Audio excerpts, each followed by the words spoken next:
tout le monde, nouvel épisode de J'ai Respiré chez vous, toujours au Scarboski Gym avec Fred cette fois-ci.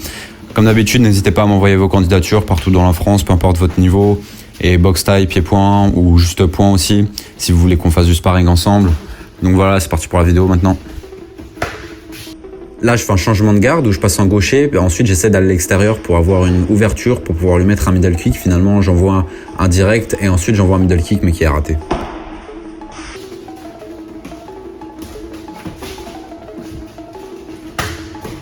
Là déjà encore une fois on a Fred qui tout le long maintient le centre du ring, donc il se dépense moins que moi. Et moi j'essaie de tourner autour pour pouvoir créer une ouverture. À un moment ce que je fais, on le voit pas trop parce que la caméra elle ne permet pas de le voir. Mais je fais un shuffle, ça veut dire que je rapproche ma jambe arrière de ma jambe avant pour pouvoir exploser en avant sans qu'il le remarque. Donc j'arrive à le toucher mais il me contre. Ensuite je renvoie un middle mais il en profite pour saisir ma jambe et ensuite pour faire une projection. Et j'ai déjà perdu mon équilibre, donc super facile pour lui de me faire tomber.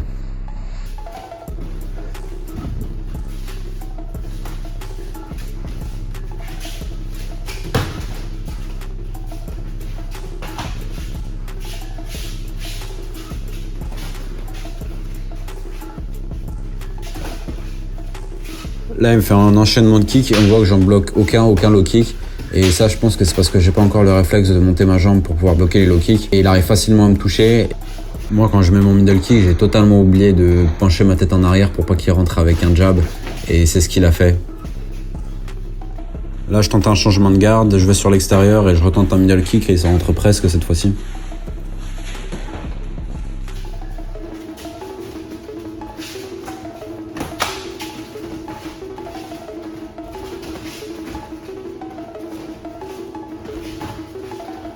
Là, c'est une erreur tout simplement parce que j'ai mal tapé vu que j'ai un protège tibia, je fais un peu n'importe quoi évidemment. Et j'ai tapé son genou au lieu de taper son tibia.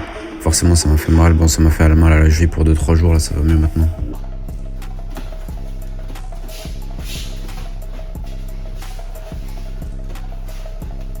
Là, deux choses. De une, je suis trop long quand je mets mes kicks. Et quand j'ai mis mon kick, j'ai juste perdu ma garde et il en a profité tout simplement pour mettre sa droite.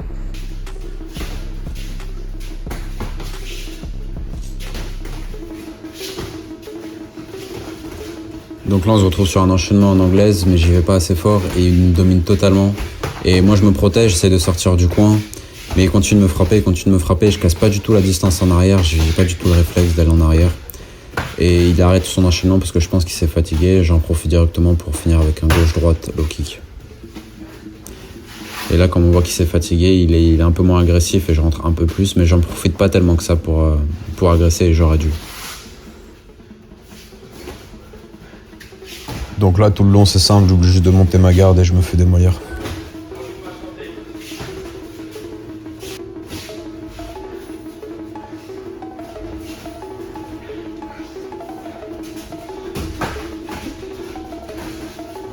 Là, on a Fred qui fait un gazelle punch. Là, comme je me faisais saisir la jambe trop facilement, je me laissais tomber plutôt qu'il me fasse un kick pour me projeter. Comme ça m'évitait de me recevoir un kick pour rien. 1 minute.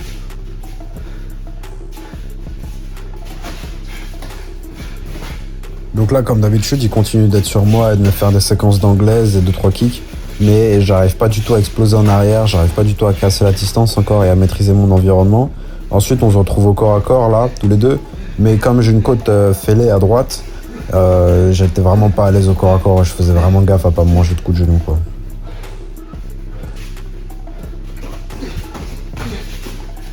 Voilà, donc au final, un sparring qui était assez difficile pour moi parce qu'on a genre 20 kg d'écart et entre 15 et 20 cm d'écart. Donc ouais, c'était pas du tout évident pour moi, mais parce que je ressentais beaucoup la pression et surtout avec ma côte fêlée, bah voilà, rentrer c'était pas mal difficile. Mais voilà, au final, je m'en sors quand même pas mal. Bon, il m'a clairement dominé sur la plupart du temps, mais j'ai quand même réussi à tenter 2-3 trucs. Mais encore une fois, il faut que j'apprenne à me sortir des situations et que je maintienne ma garde.